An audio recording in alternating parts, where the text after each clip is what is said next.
Good evening. Hello, everyone. Welcome back to a Classic Comics live stream. I want to thank all those who tune in to watch, including those who will tune in on a rewatch as well. Hope your holidays are going well. Might have been pretty busy. I haven't done this for a couple of weeks, but I'm back.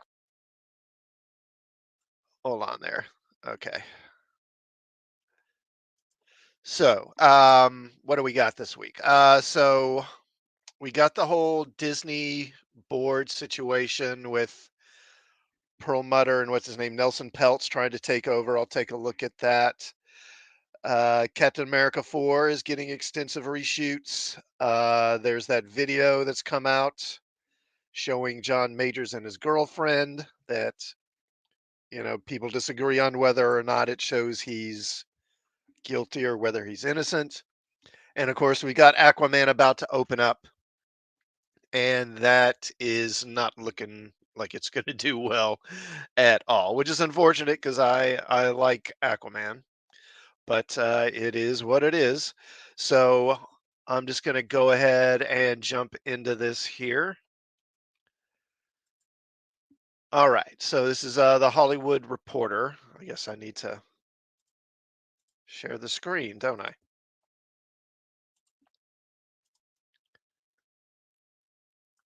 Okay. All right, so Hollywood Reporter again. Ike's Revenge, ousted Marvel mogul looms as Disney proxy fight heats up. So the last time Nelson Peltz and his firm Trian Partners waged a proxy battle against Disney less than a year ago, they laid out their concerns in a PowerPoint presentation. Disney needed to cut costs, Trian said. It needed to bring back its dividend and get its free cash flow back on track. Disney was over earning at its theme parks, gouging guests, and not investing enough. Bob Iger's returned as CEO in November of 2022, and the stock surge that followed ultimately called Peltz off. Quote, this was a great win for all the shareholders. Management at Disney now plans to do everything that we wanted them to do, unquote. Peltz told CNBC in February, announcing that he was dropping his proxy fight. Indeed, Disney did tackle essentially all of Peltz's concerns. The company has cut 7.5 billion in costs and laid off thousands of employees, is bringing back its dividend and says free cash flow will hit pre-COVID levels this fiscal year. Yeah, there was a dividend, but I heard I heard it was like almost nothing. It was like not even a dollar or something. It was like ridiculously low. The company announced a $60 billion investment in its theme parks business, suggesting that it wants to grow it by adding more, not by charging more. And yet, months later, Peltz is back. And while he was looking for only one board seat last time, now he's looking for at least three and possibly more, sources tell The Hollywood Reporter. The question on the mind of Iger and other Disney execs, not to mention much of Wall Street, is what Trian's case will be. Exactly what argument Trian, whose stake in Disney is valued at roughly $3 billion, intends to make beyond the activist track record of the 81-year-old Peltz is unclear. Yet Disney's share price continues to lag, though it is hardly alone among media companies this year.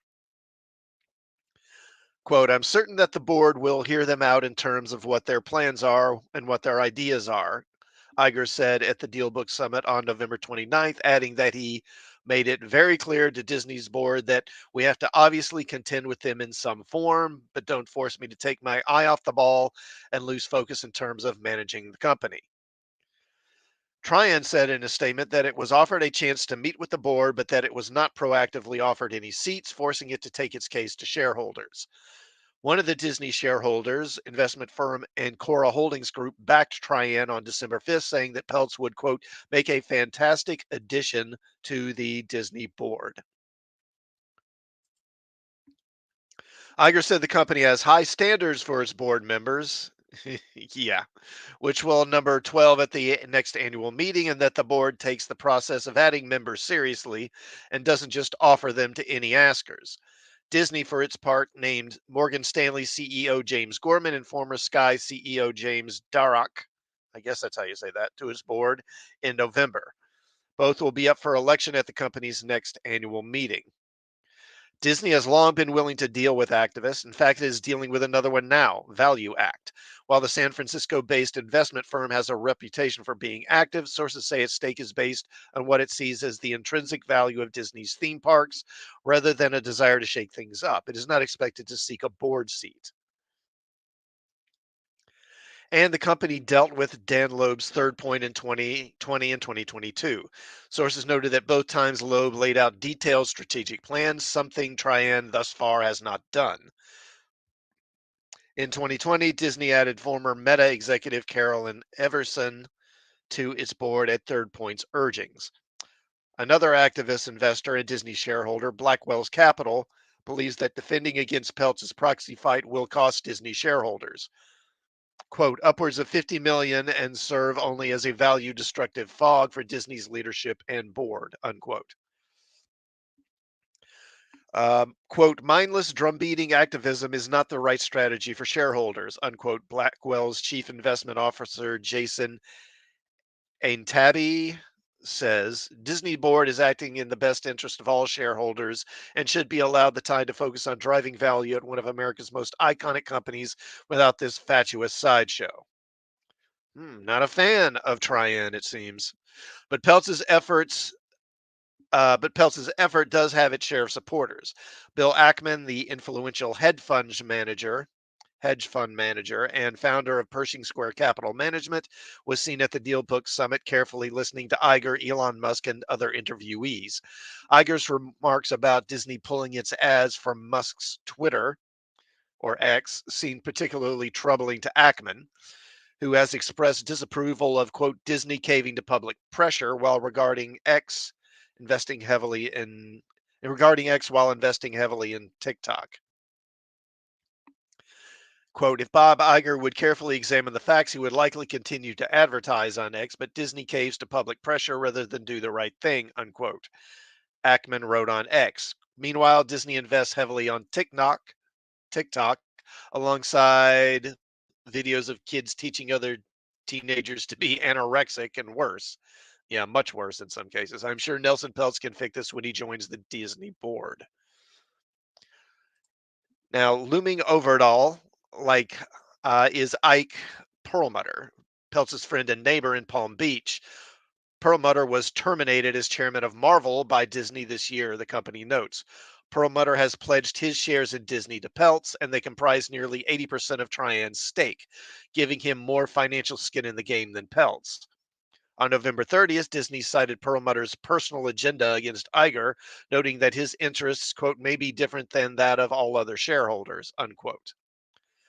While a source close to Perlmutter previously told The Hollywood Reporter that the former Marvel chief was not involved in Peltz's new effort beyond pledging his shares, an SEC filing from Trian confirms that Perlmutter is a participant in the proxy solicitation. In Trian's last proxy fight, it only alluded to Perlmutter's role and referred to him as a third party known to both Disney and Peltz. Disney made some adjustments to its bylaws in November, which, while largely technical, could shine a light on just how involved Perlmutter is in Peltz's board play with enhanced disclosure requirements. During his 14-year run at Disney, Perlmutter's influence waned as the years went on, and by the time he was let go, his oversight was restricted largely to consumer products. The reclusive mogul, rarely photographed, was pictured with Donald Trump at the former president's Florida retreat in 2016. In his 2019 memoir, Iger wrote that Perlmutter was opposed to Marvel projects like Black Panther and Captain Marvel. He allegedly didn't think a black or superhero movie would sell toys, and later said that Perlmutter wanted to fire Marvel Studios chief Kevin Feige, forcing Iger to step in and move Marvel Studios under the larger theatrical umbrella. It's that meddling while leading Marvel that has some worried, should Trian's endeavor succeed. There is no silent partner in Ike, one source warned of Perlmutter. You're inviting Trump onto the board. He has proxied his vote to Nelson. It's so it's so dangerous. Yeah, it's real dangerous. So, I mean, I think when you read this, you realize why Perlmutter was let go, and why they don't want him back. And I mean, as far as not selling toys, I mean, was he wrong? Is anybody buying Captain Marvel toys? Is anybody really buying Black Panther toys? I saw a video with what's that channel? World WBC or World Class, Waters. And there was a guy, and he was in an Ollie's, and it was just piles and piles and piles of Disney merch. And a lot of Black Panther and a lot of Captain Marvel toys. That aren't selling. It was like that stuff and Eternals, lots of Eternals crap too. I don't know if this is going to work. And even if it does succeed, again, they may get a seat or two on the board. How much of a difference is that even going to make? I don't know. I wouldn't expect anything to change at Marvel or at Disney in the near term.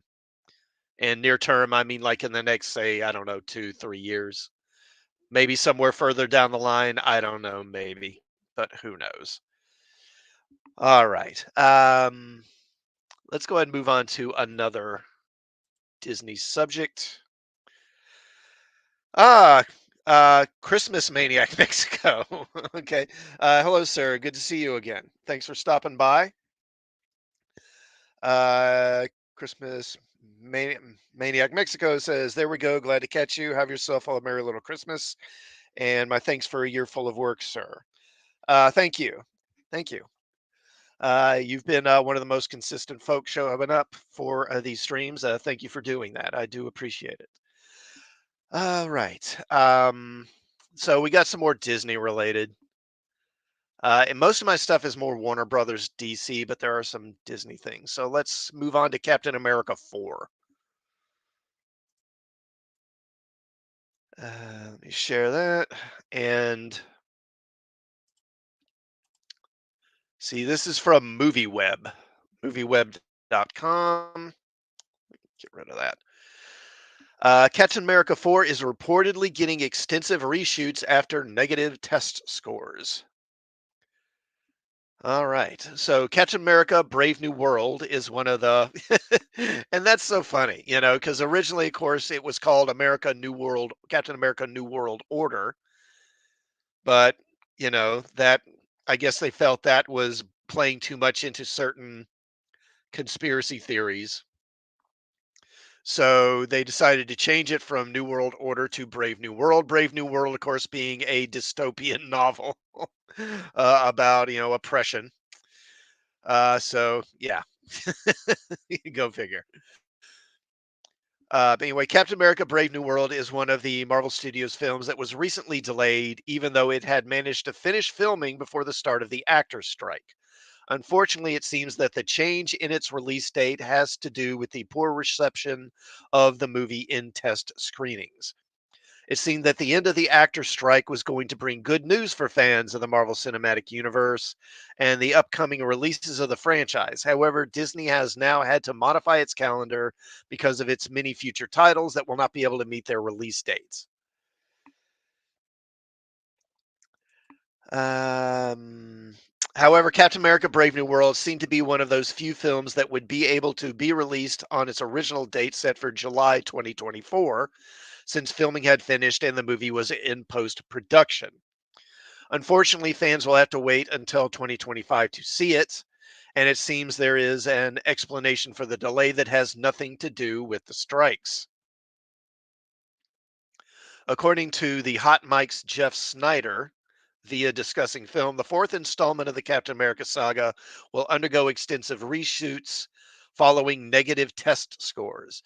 The report also indicates that reshoots will take place between January and May 2024, with 3 major action sequences being removed. Captain America Brave New World's original date has been taken by Deadpool 3, which will only be the only Marvel Studios movie to be released in 2024. And think about that. What was the last year we only had one Marvel movie? Um, I think it might have been Avengers. I'm trying to think. I don't know, or maybe actually no. I think Captain America and Avengers both came out the same year. The first Captain America, I think. I'm not sure. Heck, it might have been Iron Man. Anyway, on DC's part, there won't be any mini releases either, since Joker 2 is the only movie they have scheduled for next year. So the superhero genre will depend largely on the films of Sony Pictures and their Spider-Man universe. Hey, we're all looking forward to that Madam Web movie. Oh my god.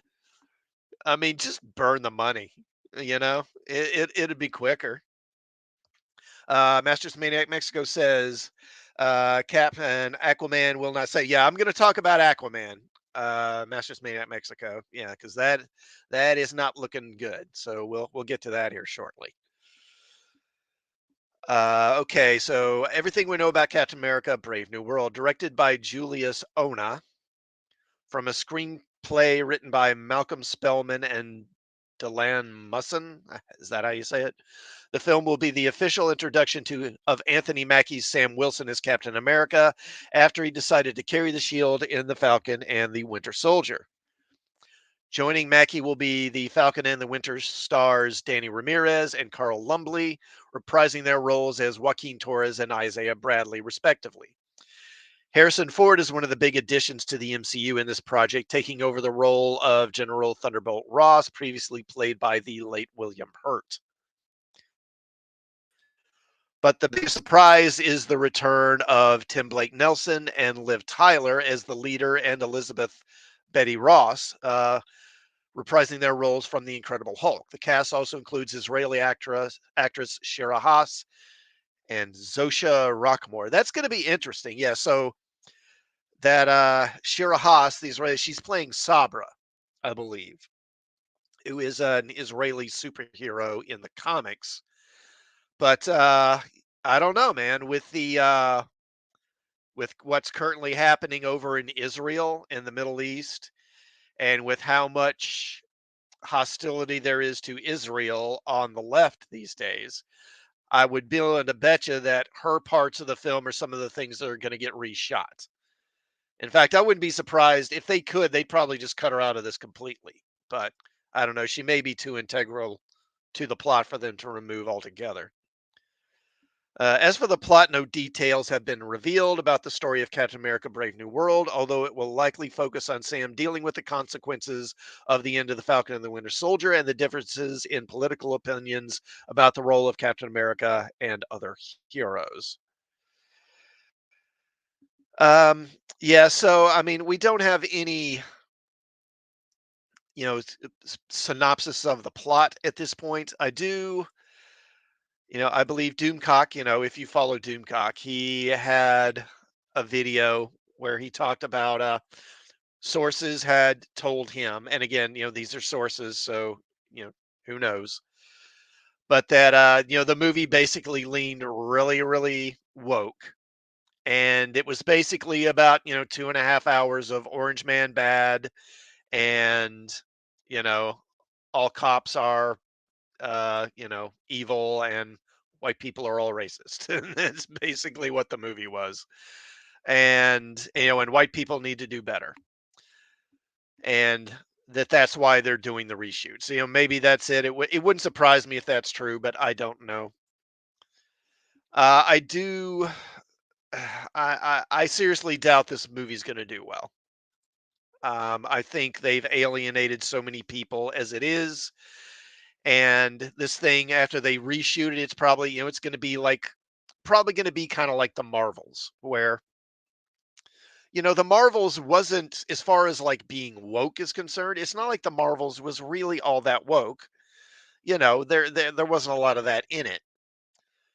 Um, but they obviously, this thing went through extensive reshoots and extensive editing, and obviously to get all the woke stuff out of it, and what's left is such a confused mess of a movie that it didn't make a lot of sense. And I suspect that's something like you're going to kind of get with Captain America 4. You know, they'll have to rework this movie so much that it's just going to be kind of a mess. And I'm worried that's what Aquaman's going to be too. I hope that's not the case. I hope that I want Aquaman to be good. I've said before I'm a big fan of Aquaman, and I like the first Aquaman movie. I know it's not an Oscar winner or anything, but I enjoyed it, and I'm really hoping that movie will be good. Okay,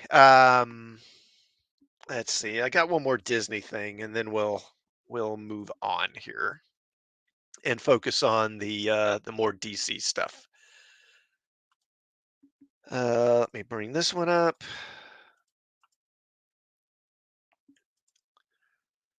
Okay.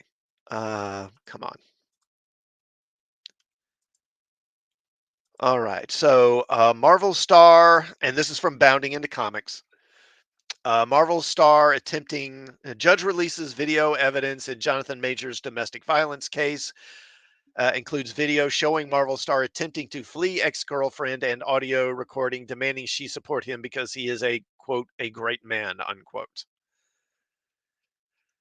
As Jonathan Majors domestic violence case continues, the judge come on overseeing the proceedings has blown the details of the situation wide open for the world to see by ordering that various pieces of evidence submitted as part of the Marvel star's ongoing trial, including surveillance video from the alleged altercation, as the center of the case, and audio records sent to his ex girlfriend, Grace Jabari, in the aftermath, will be fully released to the public.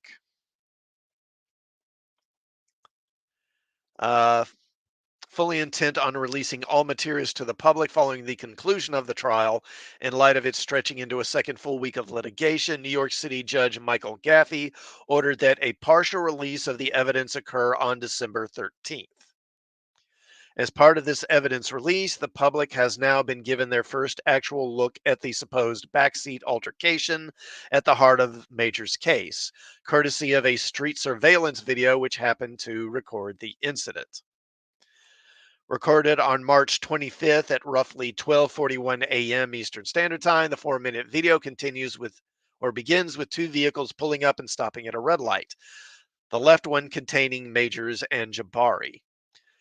After being stopped for roughly 30 seconds, though cut for length, the video's timestamp confirms the amount of time that has passed. The pair can be seen having exited the vehicle at the stoplight, at which time Majors attempts, but fails, to physically put Jabari back in the car.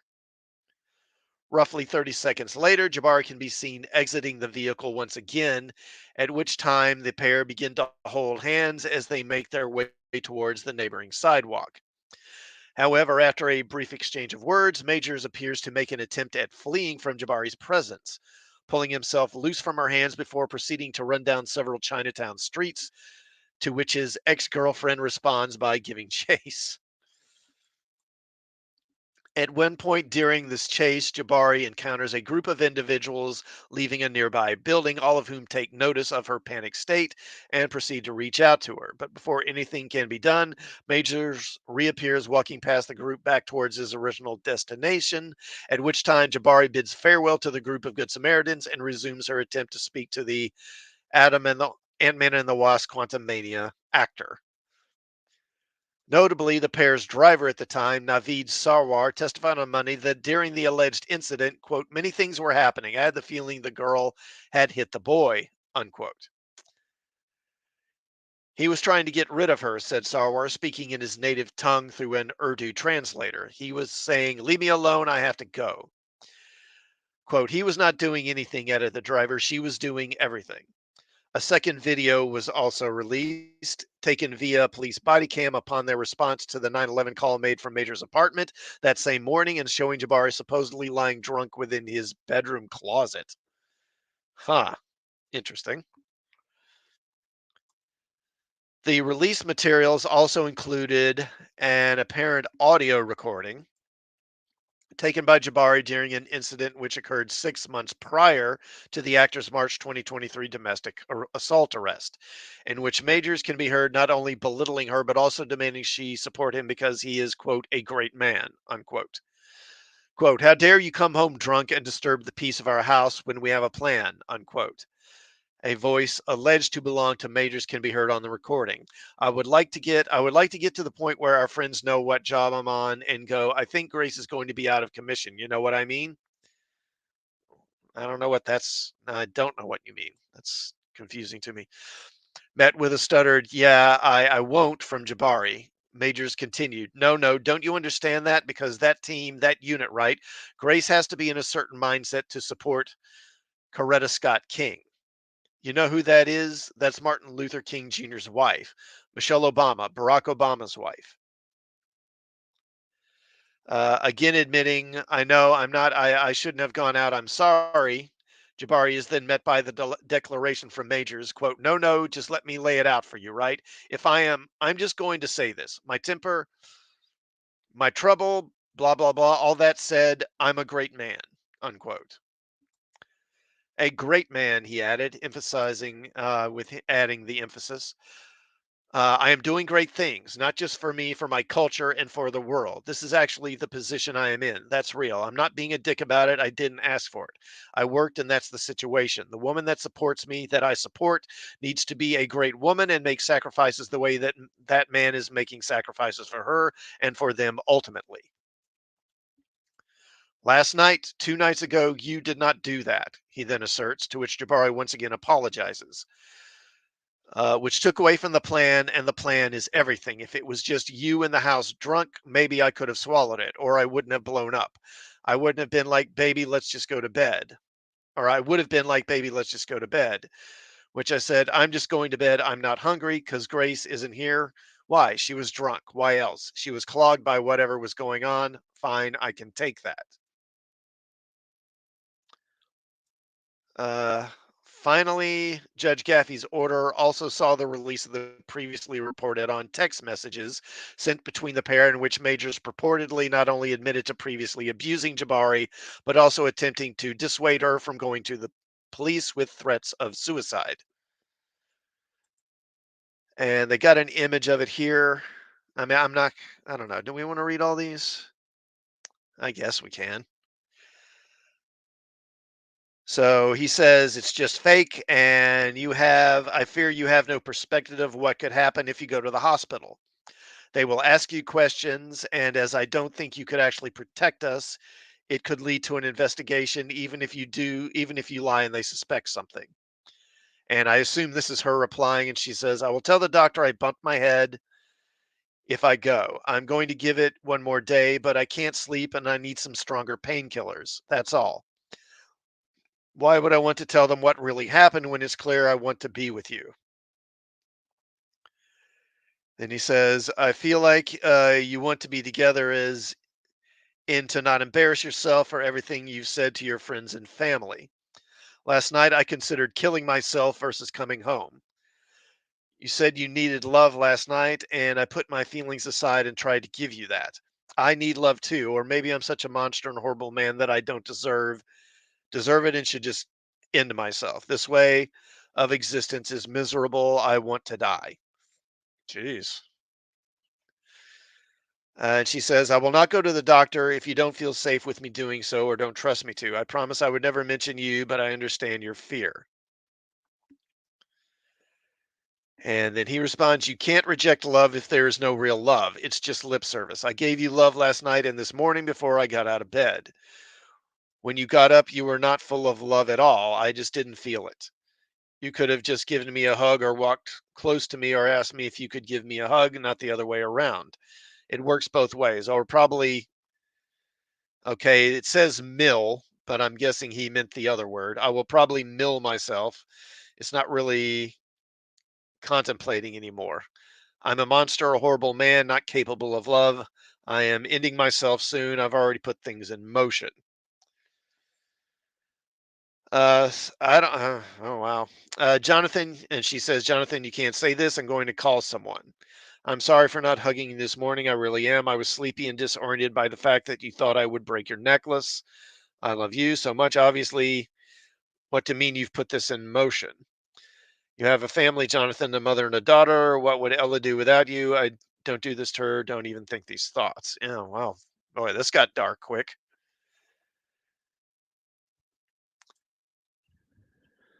Okay. As of December 13th, the case of Jonathan Majors has seen the prosecution rest its argument and the defense begin calling its witnesses, facing 3 misdemeanor counts of assault and harassment. Should Major receive a guilty verdict, the man who would be Kang faces up to a year in prison. Um, when this first happened, I was kind of dismissive of it. I didn't, not that it didn't happen or that he didn't do anything, just that anything would really be done to him. But I don't know. So much has come out now. I think, but I don't know if considering I don't know how much they're playing up the his mental state in court and how much, him wanting to, self harm, how much of that is playing in his defense. But it would seem to me if they're playing that up a lot, he would likely wind up getting some kind of counseling, basically get probation or something like that and then get some kind of counseling. All right, let me go ahead and end that. Okay, that's gone. All right, so let's move on to more Warner Brothers related stuff. And let me bring this next one up. This is what is this? Is comicbook.com, I believe. What am I at? 7:30. Okay, about half an hour. All righty.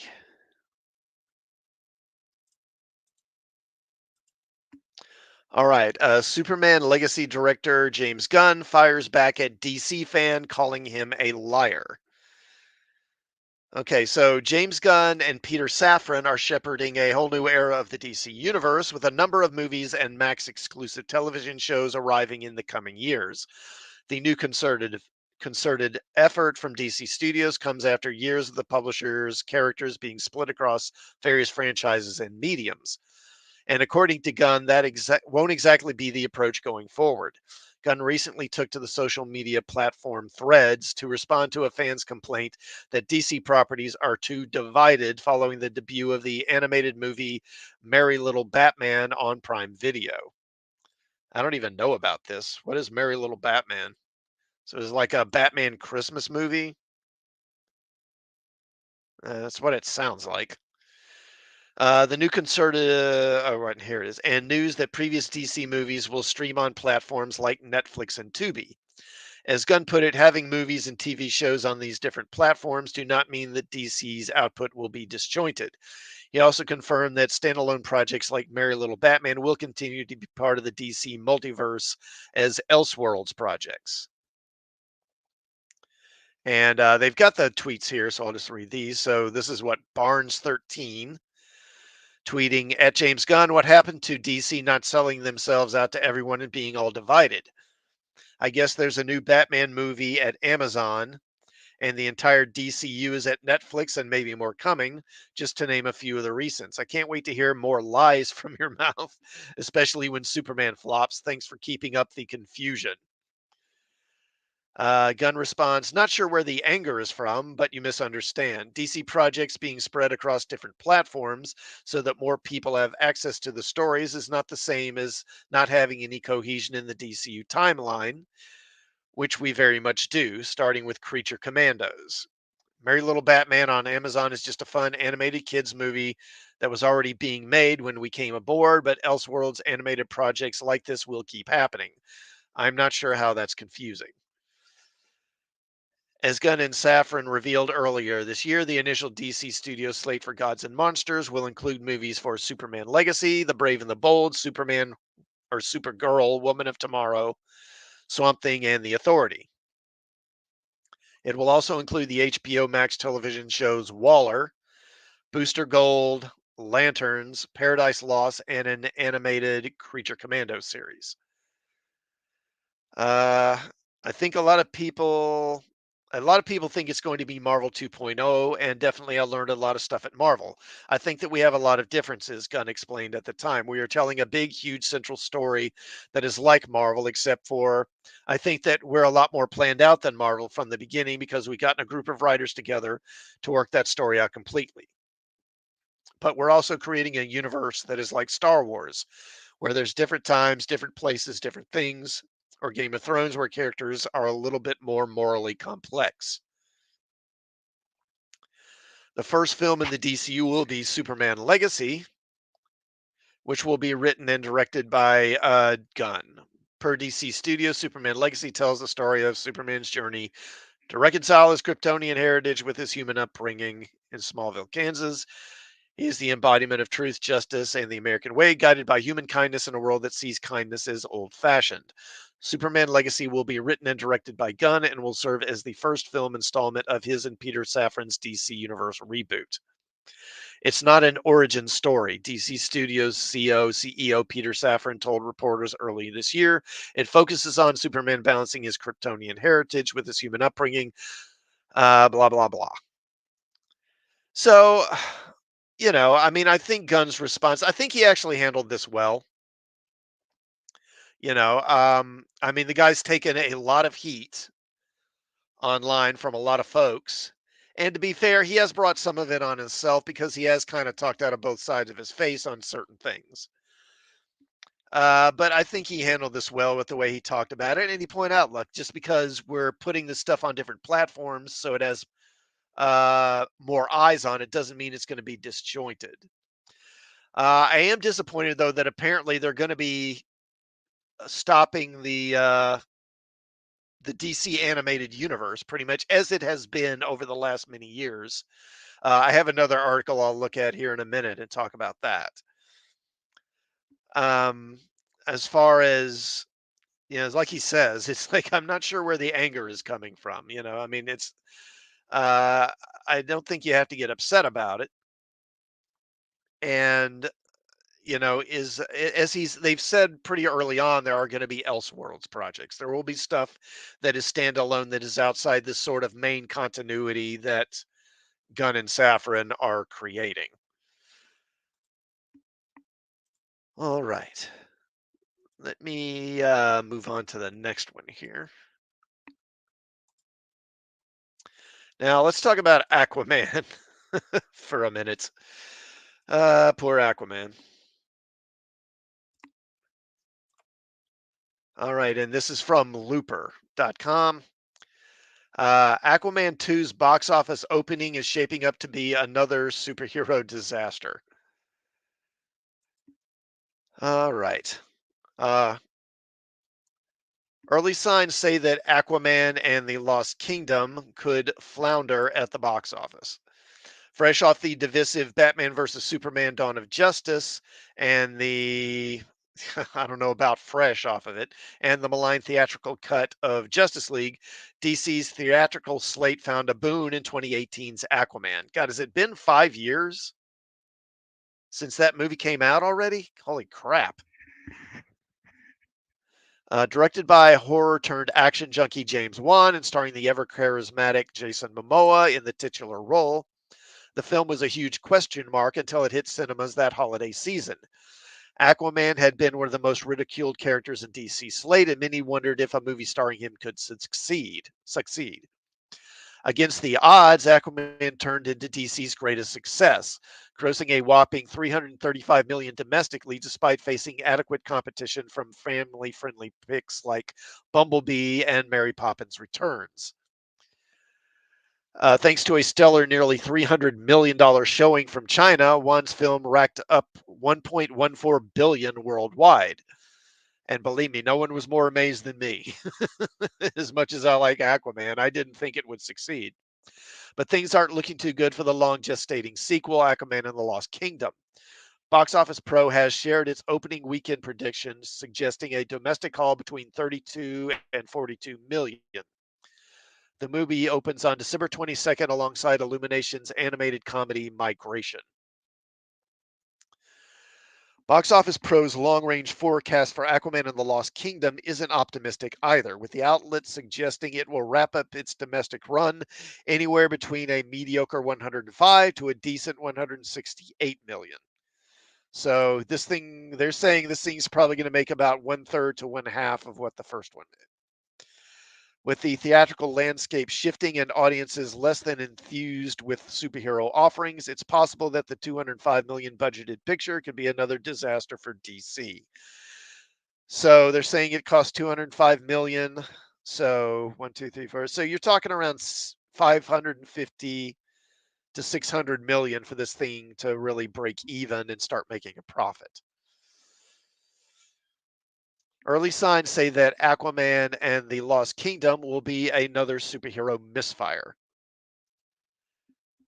In 2023, this has become common at the box office, and the chips are stacked against James Wan's sequel. Box Office Pro's predictions are just that, but they're rooted in reality. This year has been disastrous for comic book adaptations, with DC seeing multiple disappointments. In March, Shazam Fury of the Gods grossed just 132 million worldwide, failing to crack 60 million domestically. Yeah. And it's not like it's that bad a film. I mean, it's not great, but it's a, it's a decent time killer. Then there's The Flash, which has emerged as one of the biggest box office bombs of all time. A disastrous $108 million domestic haul and international postings worth 158 million couldn't save the film, budgeted at 300 million. Even the well-liked Blue Beetle called it quits with 128 million worldwide. Especially considering some lackluster box office results from Marvel this year, an argument can be made casual viewers have lost interest in this genre. In the years since Aquaman dominated cinemas, the titular character hasn't had much cultural impact besides brief cameos in projects like Peacemaker. Box Office Pro also notes that pre sales aren't healthy, pacing behind the $390 million grossing Black Adam. It certainly doesn't help that the sequel has been mired in controversy, but it's unlikely toxic conversation surrounding casting and rumored poor Aquaman and the Lost Kingdom test screenings have penetrated the mainstream. Aquaman and the Lost Kingdom could be a box office disaster, ending the current DC timeline with a whimper. But it's important to remember that fate initially wasn't on the first Aquaman film's side. Yes, the film had decent projections bolstered by solid pre-sales, but it only opened to a decent 67 million, facing notable competition from other family-friendly fare. What got the film to 335 million domestically was the legs that manifested due to solid word of mouth. With an A- cinema score, Aquaman was a serviceable Christmas offering that didn't leave the top 5 on the box office charts until its 8th weekend. While the superhero genre might not be as prosperous or exciting as it once was, Aquaman and the Lost Kingdom has the benefit of being the only major action blockbuster offering this Christmas. Audiences love spending the holidays with action films. 2021 Spider-Man No Way Home and Avatar's 2022 The Way of Water, for example. And there's not much competition at the multiplex this winter in that department. See, that's my thought, is it's kind of like people like going to movies, over the holidays, and what else are you going to see? I mean, I guess there's for kids, there's this migration movie. And I think there's, the Iron Claw. I think that can draw some people. But I mean, there's just not a whole lot of competition. And I think it could wind up doing decently just because there aren't a whole lot of other options. This should allow the sequel to breathe and find an audience over the Christmas break. And if it's well received, casual viewers could spill over, helping make Aquaman and the Lost Kingdom an average box office player. It's unlikely that the film will gross over 1 billion, but early projections could prove conservative, with perhaps reaching somewhere around 500 million worldwide. Okay, let me go ahead and close that, and we'll move on to my next topic here. Now, speaking of Aquaman, let's talk about Jason Momoa and his future as Aquaman for a minute. So where am I? 7:45. Okay. So I've got enough here to get through the hour. All right, so this is from the Hollywood Reporter. Jason Momoa says the future of Aquaman films is not looking too good. Yeah, I'll bet. Momoa may love playing Aquaman, but he is unsure about the future of the DC superhero franchise. Let me. The actor recently opened up to Entertainment Tonight about his concerns regarding future installments while promoting Aquaman and the Lost Kingdom, which arrives in theaters on December 22nd.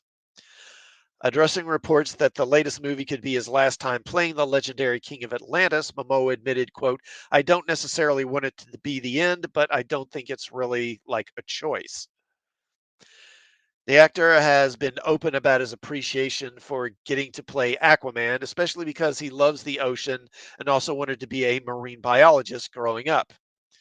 Hey, just like George Costanza. But, but he understands that James Gunn and Peter Safran, who were recently tapped to lead DC Studios, have their own vision for the future of the DC cinematic universe and, quote, want to start their own new thing up.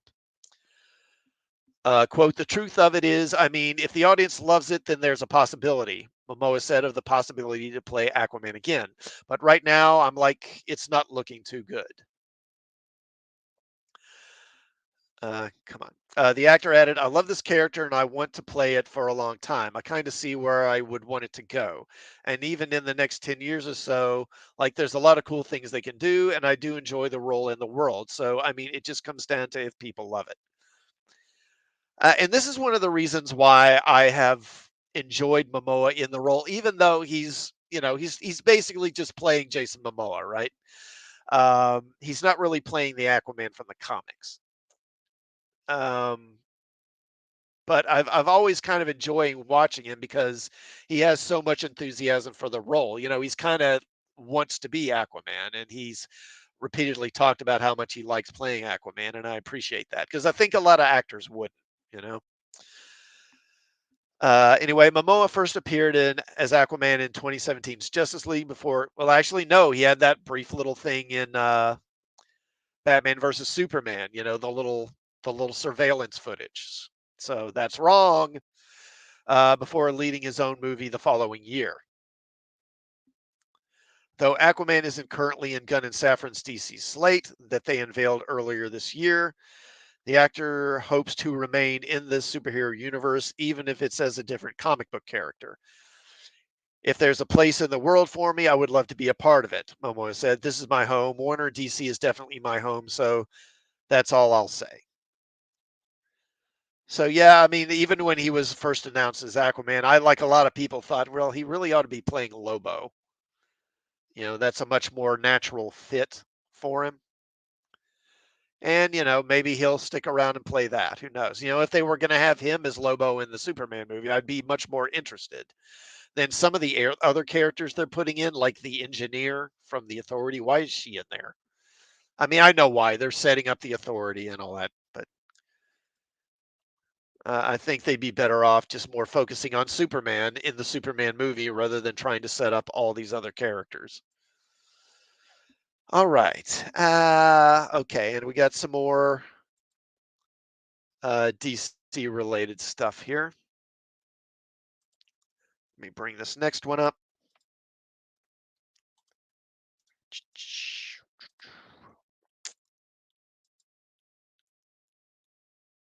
Uh, okay, hold on. There it is. It moved on me.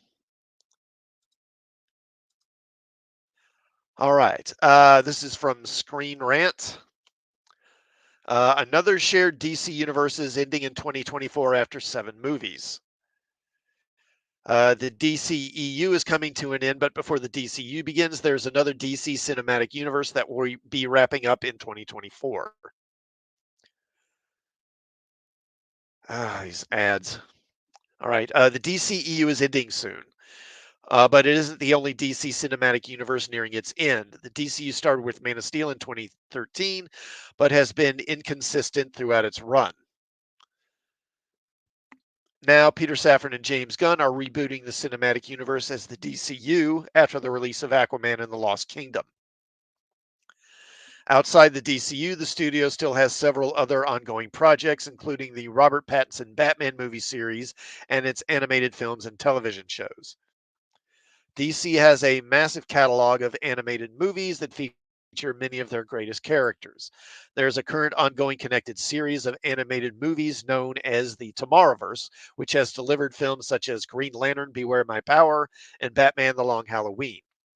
Unfortunately, it was recently announced that this universe will also be coming to an end in 2024 with a climactic crossover event.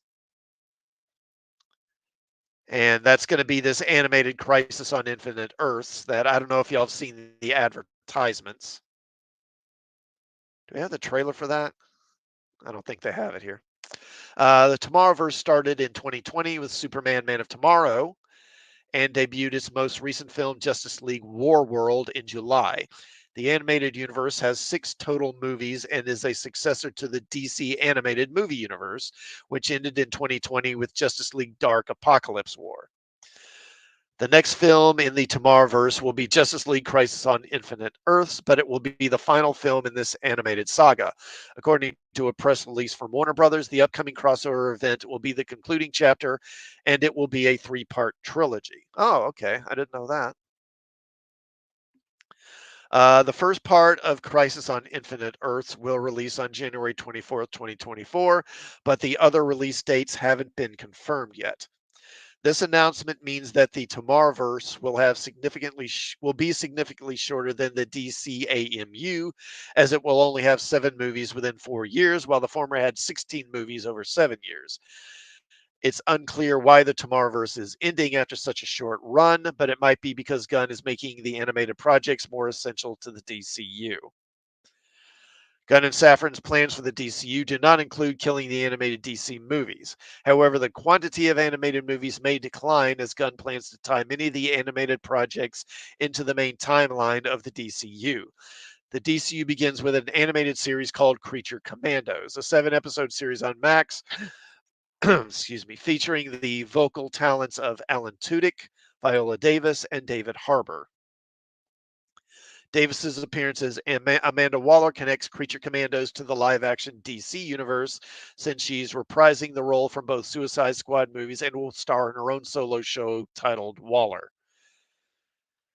I mean, Waller's a good character, but giving her her own show, I mean, I don't think she can carry a series. I'm sorry. That said, the Harley Quinn series recently got renewed for season 5, so there are still animated projects that will exist outside the main DCU timeline. There are also the Elseworld projects, which exist outside the DCU, presenting many possibilities for how the DC animated movies could continue. It's unfortunate to see the Tomorrowverse have such a short run, but there are plenty of DC movies and shows to look forward to in the future. Now, I saw the trailer for this Crisis on Infinite Earths. It actually looks pretty good. I have not seen any of the Tomorrowverse animated films. I did see some of the previous, the DC animated movie universe or whatever they call it. I did see several of those, and I enjoyed them generally speaking. Um, but those, before that, of course, you had the Timverse, or with the Batman animated series and Superman and Justice League and Batman and Beyond and all that went back to the early 90s, and that was so popular and so good.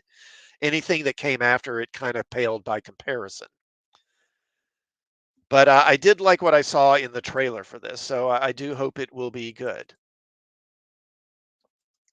All right, 7:53. I guess I got time for one more. Then we'll wrap this up. Let's see. Which one do I want to do here? Okay, we'll do this. Bring that up right quick. And again, this is from Bounding into Comics. James Gunn claims cameo porn is one of the worst elements of recent superhero films, even though he previously praised The Flash as probably one of the greatest superhero movies ever made. Yeah. Another day, another flip flop from James Gunn. This time as the DC Studios head now claims to view the concept of cameo porn as detrimental to modern day superhero films, despite previously praising of The Flash, replete with its abundance of previous DC cinematic characters and disrespectful actor revivals via CGI as one of the genre's greatest achievements. Gunn offered his latest take on the topic amidst a discussion on the Threads social media site regarding the bevy of other DC superheroes confirmed to appear alongside Big Blue in the comic book film's upcoming Superman Legacy, who at current includes the Engineer, Guy Gardner, Hawkgirl, Mr. Terrific, and Metamorpho. And I guess they have it here. Confirmed cast for James Gunn, Superman Legacy. So they got Superman, Lois Lane, Lex Luthor. Yeah, Nicholas Hoult is Lex Luthor. I actually have an article for that. I might look at that right quick. Jimmy Olsen, who is actually Caucasian. Surprise, surprise. Miss Tessmacher, etc. Following a confirmation from Gunn that the above roles, as well as David Cornsweet as Superman, Rachel Brosnahan as Lois Lane, Nicholas Hoult as Lex Luthor, and Skylar Gisondo as Jimmy Olsen, were the only ones to be confirmed thus far for the upcoming Superman film, the director turned studio runner was met with a request from user at Gage Music X, who asked, "No more, please. We want a Superman movie." In turn, Gunn pushed back. What single protagonist movie doesn't have more than 10 speaking roles before confirming that there will be more? Attempting to bring clarity to the conversation, at James Edward Frost then informed Gunn, "I think what they're saying is please no more cameos setting up the new DC universe, and what you've repeatedly said is a standalone Superman movie." To this, the Superman Legacy director confirmed none of these roles is cameos. Soon after its conclusion, this exchange would receive coverage from comicbookmovie.com in the form of an article headlined, Superman Legacy director James Gunn defends reboot's large cast and says superheroes aren't just cameos, which eventually drew a further response on the topic from Gunn himself. Responding to the James Gunn news threads accounts sharing of the above article, Gunn asserted the whole point was it's not a large film. I mean, not in terms of cast. It's normal for single protagonist films to have other characters, much more unusual for them not to. Responding to Gunn's confirmation that Superman Legacy's superpowered cast would serve as more than simple audience bait, at at Drizzleboy declared, "Finally, someone who treats characters more than just having a character appear on screen for 10 seconds to mark a checkbox." Uh, Gunn responded, "I call that cameo porn, and it has been one of the worst elements of recent superhero films. If a character is in a film, they have to have a reason to be there story wise." Elaborating on his take to a fan who argued that a given cameo could be enjoyable if it serves the plot, Gunn asserted, "I don't mean actual cameos if it's a glimpse or a moment, an Easter egg. What bothers me is when they mangle an elegant story by shoehorning characters in. They aren't there because the story calls for it, but for some other reason." Offering his final thought in this particular discussion to, I'm not even going to try to say that Twitter handle, who likewise argued that the concept of cameos was not inherently detrimental in and of itself, Gunn ultimately noted, "That's fine if it doesn't disrupt the story. It's the plot contrivances that develop from a cameo, not the cameo itself." As noted above, while Gunn's take in and of itself is not disagreeable, in fact, recent years have seen many fans and creators speaking out against studios' incessant need to stuff their productions with nonsensical and empty cameos in order to trick audiences into seeing their film. The fact that it comes from the same man who roughly 1 year ago offered up the Scarlet Speedster's solo disaster, which literally did everything the DC studio head is now complaining about as a pinnacle of the superhero genre, brings into question the very reputation of the silver-haired man who uttered it. Well, I mean, he was obviously being a company man. They wanted him to talk up this Flash movie because they know he has some clout with fans.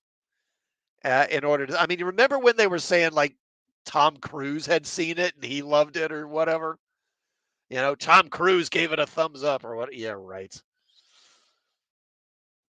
Speaking to Deadline during a January press event regarding his upcoming plans for DC's cinematic future, Gunn outright asserted that The Flash, the same film that opened with flashes of Gal Gadot and Ben Affleck's Wonder Woman and Batman, used Man of Steel's antagonists as its own, brought back Michael Keaton's Cape Crusader, used CGI to parade around the likenesses of such late actors as George Reeves, Christopher Reeve, Adam West, and Cesar Romero for cheap memberberry points, replaced Nick Cage confirmed shot on set appearance with a digital doppelganger, possibly used Teddy Sears' likeness without informing him, and closed out on a guest spot from George Clooney's own take on The Dark Knight, is probably one of the greatest superhero movies ever made. Yeah.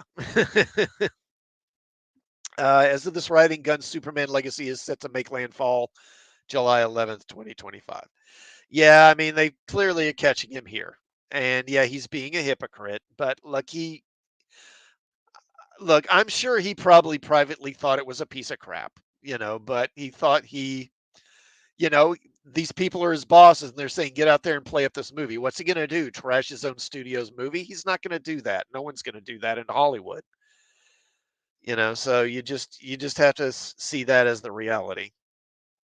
But as far as Superman, I mean, some of these, I mean, how are the engineer, Mr. Mirror, Mr. Terrific, Hawk Girl, Guy Gardner, and Metamorpho going to be integral to the plot of Superman Legacy? It's not like any of them are really strongly connected to Superman in any way. So, what's going to bring them into the story? And I mean, you're not going to convince me that the engineer isn't there to help set up an Authority movie. That's why she's going to be there. Um, and honestly, I mean, to me, it looks like to a large degree, kind of like exactly what one of those people was complaining about. They're checking boxes because I mean, he has made Superman and Lois and Jimmy and Lex all Caucasian. Don't know about Perry White yet, but I mean, the engineer, okay, strong woman, uh, Hawk Girl, strong woman, Mr. Terrific, superhero of color. It's hard to believe they aren't there for diversity reasons. And if that's why they're there, then what do they got to do with the plot? I don't know. I hope the movie will be good, but we'll see. I don't know. I go back and forth on Gunn and what he is doing. Sometimes I like his decisions, and sometimes it's like, dude, if this is what you're planning, this isn't good. Like his seeming preference for stories, comic book stories written by Tom King. I mean, Tom King being involved, as far as I'm concerned, is never a good thing. Okay, it's been an hour here, so I'm going to go ahead and wrap it up.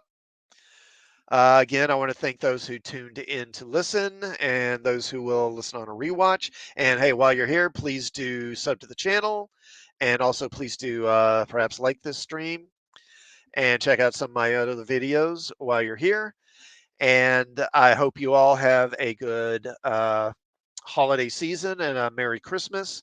Now, next Sunday is Christmas Eve, so I probably not going to be streaming that night, probably. And then the next Sunday is going to be New Year's Eve. I'm not decided if I'll stream then or not. Probably not, but we'll see. But anyway, again, thanks for tuning in, and have a good night, everyone.